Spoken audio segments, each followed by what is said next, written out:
Hello everyone, I'm Dr. Guillaume Grzych from Lille University Hospital. I have no disclosure.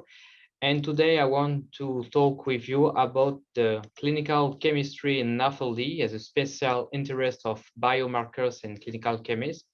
It's a series of video in 3 parts. And in the first part, we discuss about the interest and why use biomarker for NAFLD. NAFLD is a non-alcoholic fatty liver disease, is a progressive liver disease, called also the MAFLD with recent recommendation from experts, the metabolic associated fatty liver disease, and very recently the new name of MASLD. As you can see here in the slide, there are an increased prevalence and incidence rising worldwide with a number of around 40% in the recent year. And this pathology is strongly associated with cardio-metabolic syndrome. You can see here the worldwide prevalence of NAFLD with this very recent work of the team of UNOCI, showing some country with high prevalence, with high prevalence of NAFLD, such as Latin America, North America, and other continents with high but less prevalence of NAFLD, such as Europe. But you can see here it's a very big health issue. You have NAFLD around 30% of global worldwide population, so it's very important to diagnose and follow up NAFLD. NAFLD is a progressive liver disease. You have the first stage is called NAFL, non-alcoholic fatty liver, as a simple steatosis, could evolve to inflammation is a stage of NASH, non-alcoholic steatohepatitis, and could evolve to in fibrosis, liver fibrosis. Some of these stages are reversible, like simple steatosis with some treatment could be reversible, and other stages is very complicated to be reversible, such as the liver fibrosis. And this liver fibrosis could evolve to in cirrhosis. The total stage of NAFLD is a risk to develop hepatocellular carcinoma and cardiovascular diseases. So it's very important, such as NAFLD, to be diagnosed and to be followed. So what is the reference method for the diagnosis of NAFLD? For now is an invasive method, the liver biopsy. You take a piece of liver and you see in microscope some lesion.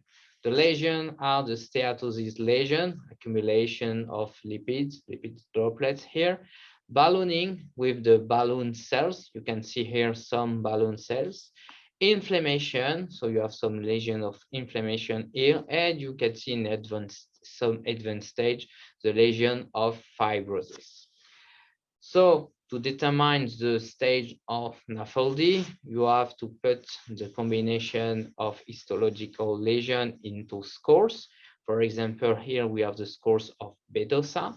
So first you look the steatosis lesion and you determine if you are no steatosis, a low number of a medium number of high number of steatosis. Second, you perform the same thing with balancing and ballooning to have a score to 0, no, 1, or 2. And after that, with this inflammation lesion. And with the combination of these 3 parts, you can have the scores to determine if the patient have a NAFLD, temple steatosis, or a NASH here. So you have the combination of the 3 or 4 points to determine this scores.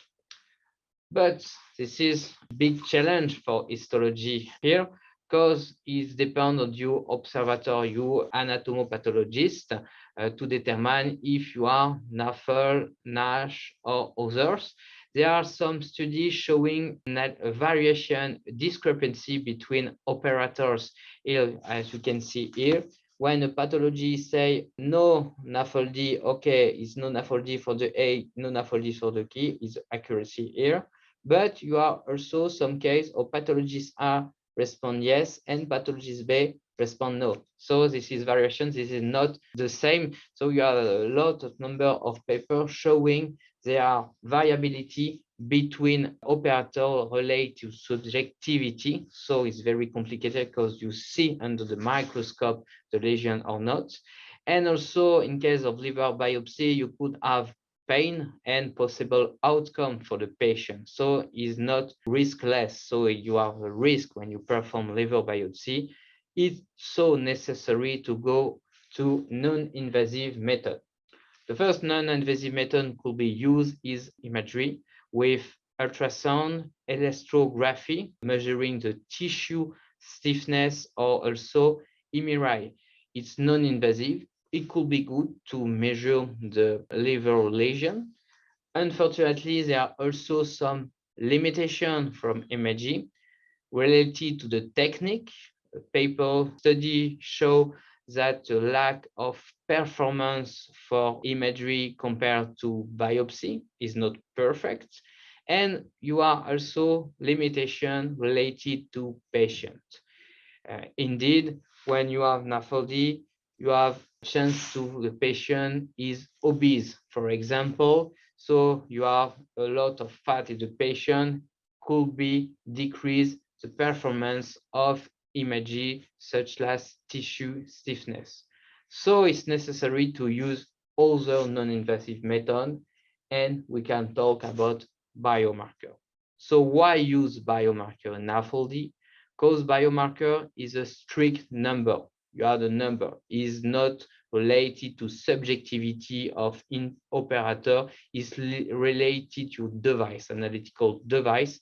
So it's a strict number, decrease the interoperator bias, so no interoperator bias in case of use of clinical chemist. After that, you could have an apparent reproducibility, because we saw with histology, when you see the same tissue, you could have different interpretation.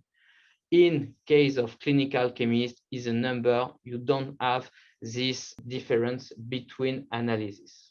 Is it important to have good cutoff in clinical chemist and biomarker to make the medical decision? Because this is a number, you have to define the good number to define new pathology.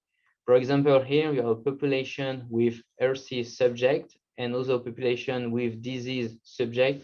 You have to choose the good cutoff to be able to determine population health and population disease. So it's important to make study to evaluate the performance and to determine this cutoff of biomarker. And indeed, measuring biomarker in blood, for instance, is less associated medical risk than a liver biopsy. So it could be better for the patient too and better for interpretation.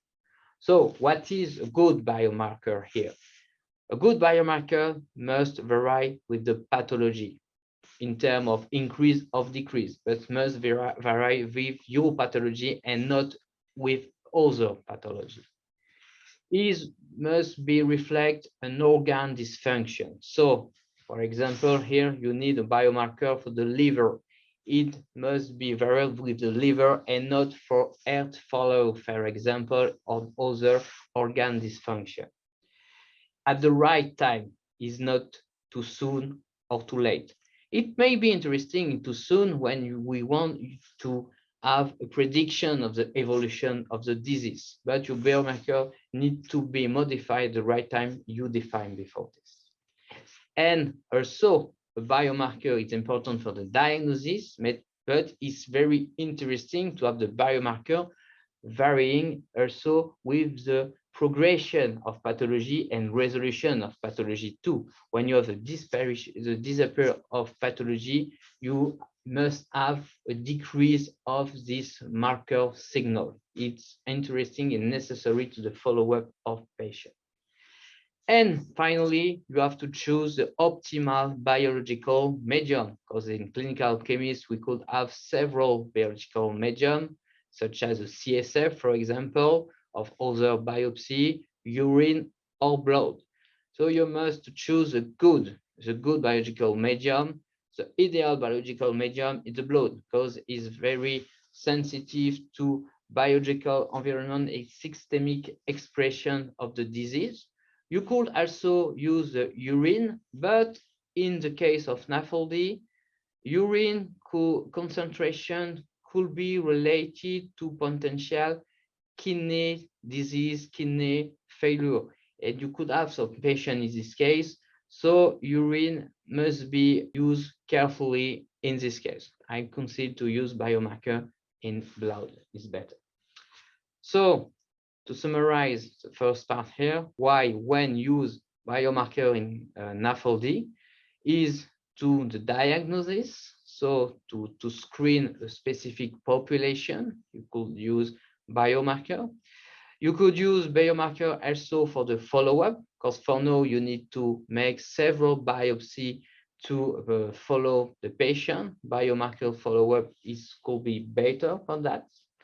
So what biomarker, what combination use? So we need to focus on what biomarkers could be interesting in the case of NAFLD, or with simple analytical device available in laboratory, in medical laboratory.